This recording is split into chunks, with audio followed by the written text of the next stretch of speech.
Hi everyone, welcome to Electric Car Australia and a short video on charging our MG ZS EV on off-grid solar. So we've had lots of questions and comments about our off-grid solar system.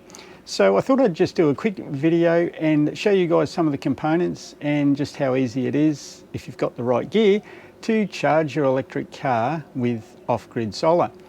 So we've had our off-grid solar system for about 15 or 16 years. So we've had it quite a long time compared to, I guess, more recent solar installs when they've become popular.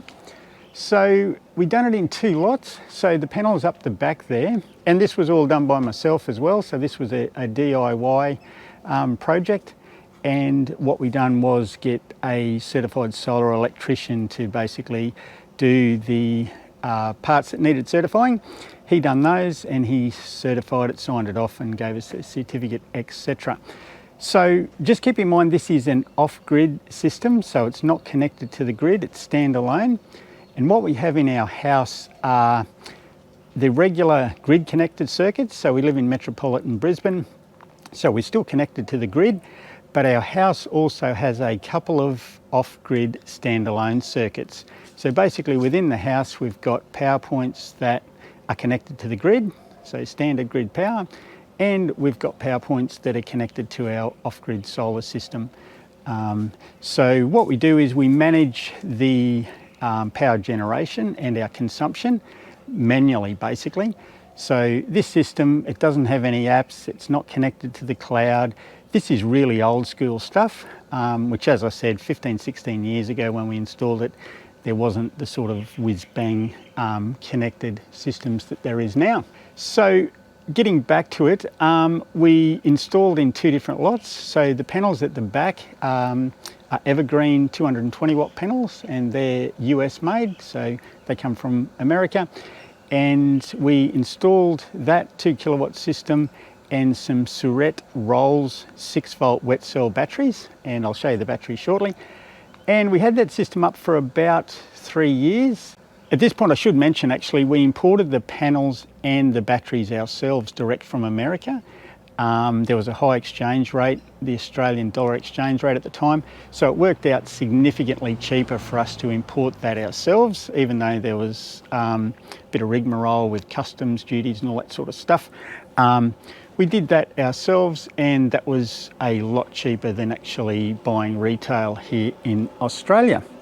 So we decided to get a larger battery bank and put on some more panels. So what I've done was bought some second-hand REC panels. They were the ones that were at the front there. I put on, and we'll just go back out to show you. So I basically designed and installed an awning, I guess you could call it, on the shed. So that served two purposes. Number one, we didn't need to put more panels on the roof, and number two, it shades the front of the roof. So our Queensland summers are quite hot here, so that actually works out perfectly because it shades and keeps the front of the shed cool, keeps the rain off the roller doors if they're up and it's raining.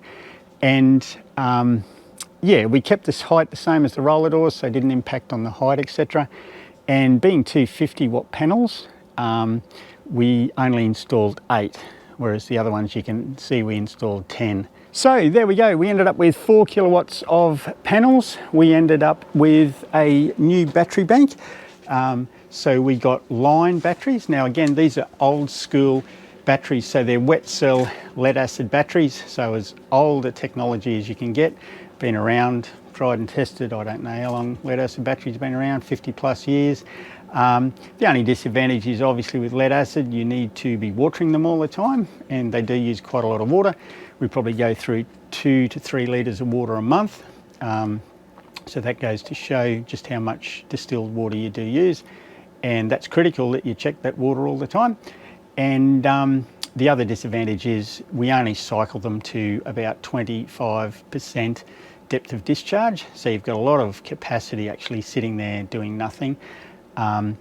So we'll just go into the battery shed and give you a quick look.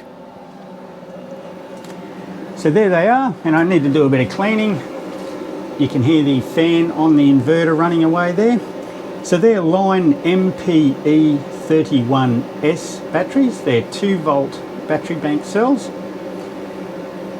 and they're 1500 amp hour storage at 100 hours discharge rate, or they're 1080 amp hours at 5 hours discharge rate, which is a bit more realistic.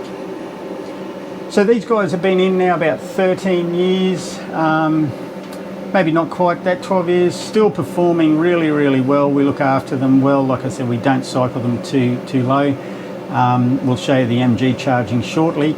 And what we do is we only increase our consumption basically when the sun's out. So we bake our bread, we run the dishwasher, we run the microwave, and we charge the car, all when the sun's out. And if it's dreary overcast days, because we are still connected to the grid, we don't need to cycle the batteries that hard. Of a night we just use some lights, TV, internet modem, that sort of stuff. So just to quickly show you some of the other gear. So this is a second-hand electronics inverter we got. So that's actually the one that's charging the car.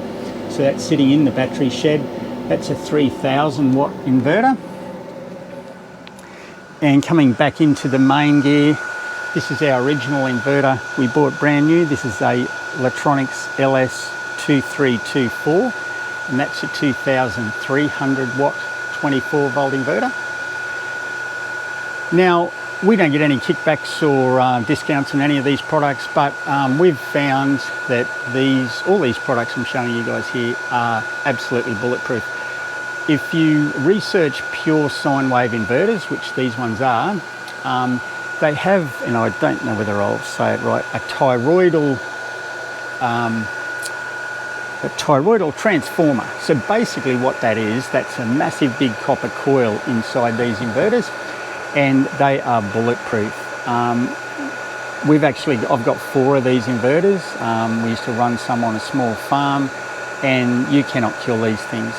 They provide better than grid quality power, and that's a point actually I would not charge an electric car on a square sine wave inverter. They produce a square sine wave, which is a lower quality electricity. So always stick with a pure sine wave. You can run heart monitors, computers, charge your phone, and obviously charge an electric car. So just quickly up here, these are our Outback Solar FlexMax 80s. So these are 80 amp hour controllers. And there's 2 there because we're running the 2 solar PV arrays in 2 separate banks. So because we've only got 24 volt system, which is limited by our batteries, we can only run 2 kilowatts of panels. So we've got 4 kilowatts of generation split between 2 controllers or maximum PowerPoint trackers. These have individual screens on them, but we'll go inside and I'll show you the combined screen, because this is pretty much the only piece of technology. We've got an Outback Power hub there, which actually joins the 2 maximum PowerPoint trackers together. It's got a battery temperature sensor plugged into it, and then it sends a signal into the house via a remote signal, so we can read and control our system from inside. So look, I think that's it for the actual solar system. So that gives you guys a little bit of an idea of what we're running. We've got around about 1000 amp hours of lead acid battery storage. We've got 4 kilowatts of solar PV generation, and we're running our system across 2 separate inverters. This is the main one that runs the house. We can run a dishwasher, washing machine, bake bread, microwave, one at a time on that. Or when we're charging the car, we use our other inverter. And just to let you guys know too, we've got a small wooden toy workshop. We make and sell wooden toys online. So I run all my machinery on either this inverter or the other one that I showed you. The only machine I cannot run is an air compressor, because obviously the starting current is way too big on that. So look guys, that's the solar system. Let's get into a little bit about the MG ZS EV. So obviously the car came with a 10 amp standard 3-pin Australian plug to plug into any power point in your house. That plugs into the front of the car here nicely, as where they all plug into. Now, interesting to see that Chris Vanderstock, one of the another YouTuber, I think Chris lives in Canberra, he's recently bought one of these, and he mentioned that he got 2 leads in his car when he bought it. He got a 10 amp lead, as I've got here, and he also got a 15 amp lead, which is interesting because I didn't get that. I negotiated with the dealer when I bought mine. My second lead was a Type 2 to Type 2 22 kilowatt lead. So when I go down to the local supermarket and I plug into the 7 kilowatt charger, I can use it. But I actually thought that that was something that I'd negotiated over and above the standard. So I'd like to talk to Chris at one stage and see whether the 2 leads he got was just standard part of the deal, or whether he actually negotiated the extra 15 amp lead. So just keep that in mind if you're thinking of buying a ZS EV. So we'll just go back into the battery shed. Here is the controller. Sorry guys, I'll just adjust the camera here so you can see it.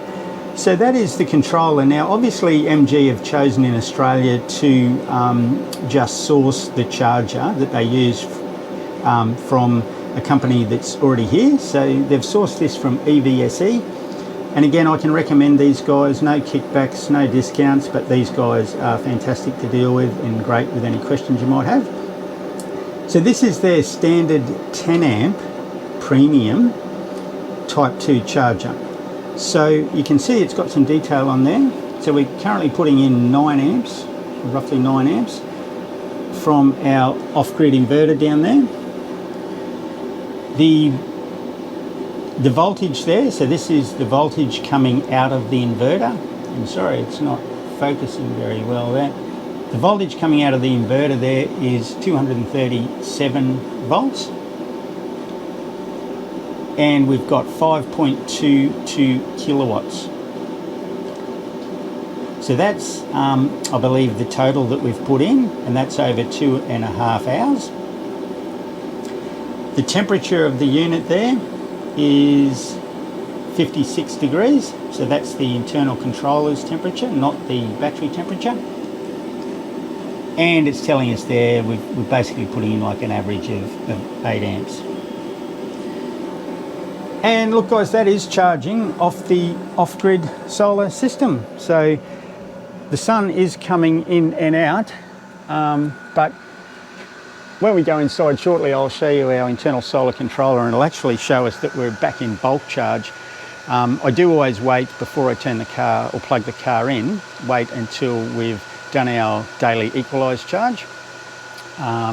But it's actually dropped back down, the voltage has dropped down enough that it's kicked back into a bulk charge, because we do have a little bit of cloud around.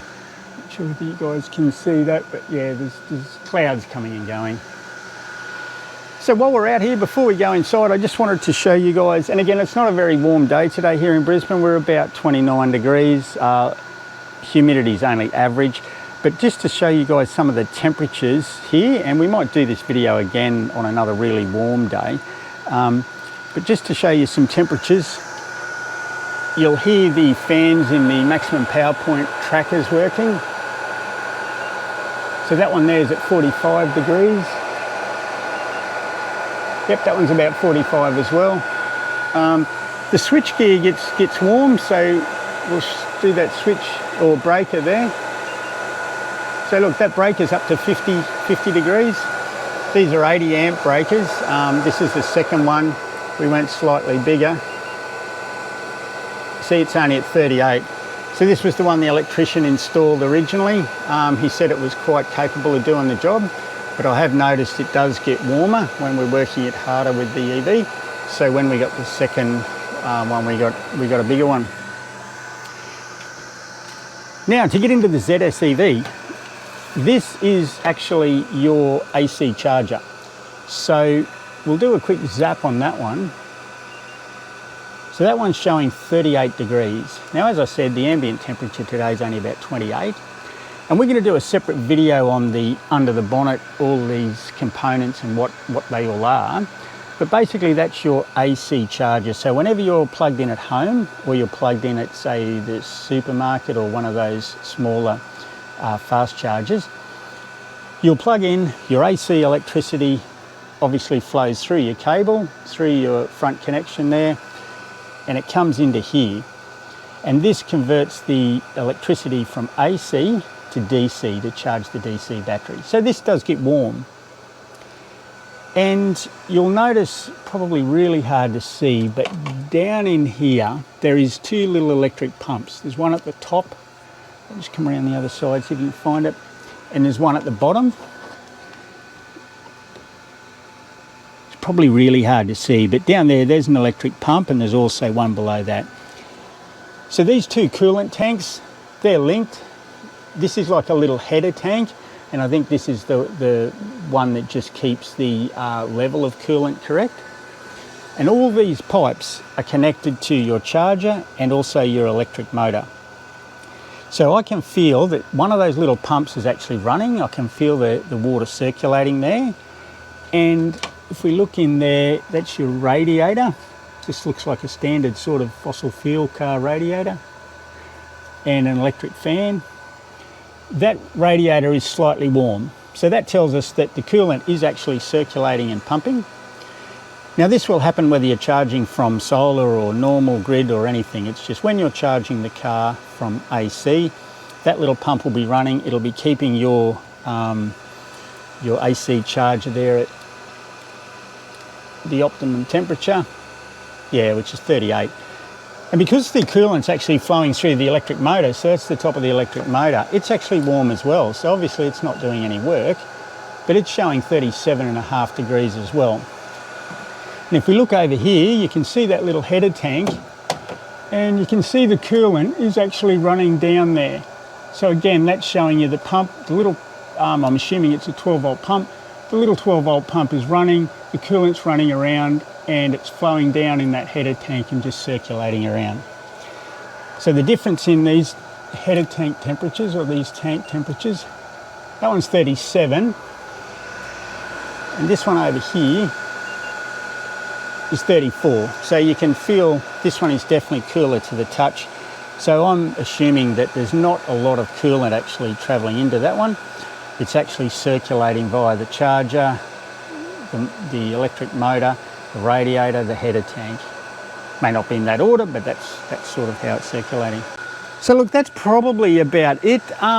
When you're hooked up to your 10 amp power point in your house, on grid power, or whether we're hooked up to the off-grid solar here, we generally put in about 2 kilowatts of energy per hour. So that's adding about 10, 12 kilometres of range. So that's the sort of range you're adding. But look, if you are interested in charging an electric vehicle on an off-grid solar system, we're more than comfortable doing it as long as you've got a good inverter. That would be my first point. And secondly, you just need to manage your consumption against your generation. You certainly don't want to discharge your batteries too hard, and you don't want to work all your switch gear, maximum power point trackers, etc. Any harder than they're rated to run. You'll hear the maximum power point trackers are still running again. They actually do run very hard when we're charging the car, because what they're doing is trying to convert the maximum amount of energy, PV energy, into storage energy. And you can't see that one very well, but if we run inside now while the sun's nice and bright, we'll be able to show you the stats inside. Well, here we are inside. So just to quickly show you guys the Outback Solar controller. So we've got this in our dining room. So this shows us the total output of the system. So this is both solar arrays combined. So the system's sitting at 26.2 volts at the moment. We're outputting 141 amps DC in total. So that's 3.67 kilowatts. And the total for the day, we've generated 10.8 kilowatt hours and 405 amp hours, and we've just turned midday Queensland time. So if we press the buttons here, this takes us into the individual arrays. So as I mentioned before, we're actually in bulk again because there's a little bit of cloud coming over, so we've dropped below the float voltage. So if we continue to have this, I'll actually disconnect the car later so we don't cycle the batteries too low. But that's showing that array 1, we've got 81 volts coming into the maximum power point tracker, or 25 amps DC, and it's outputting 26.5 volts at 70 amps DC. So as we mentioned, that's the beauty of maximum power point trackers. They can take a higher voltage in and step it down to your battery voltage. And by doing that, you're making the best use of your sun. So that's array 1.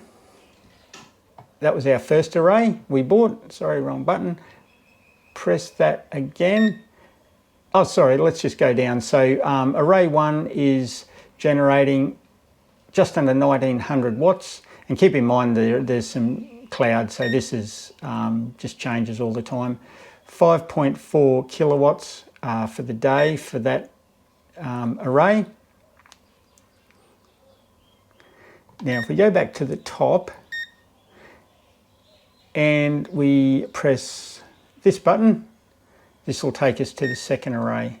So that's showing, because they were 24 volt panels, you'll notice that the in voltage is higher, so 109 volts going in, whereas the other array with the 12 volt panels is only 80 volts. But you'll notice the output, so we're back to array 2, the output's the same, 26.7 and 66 amps.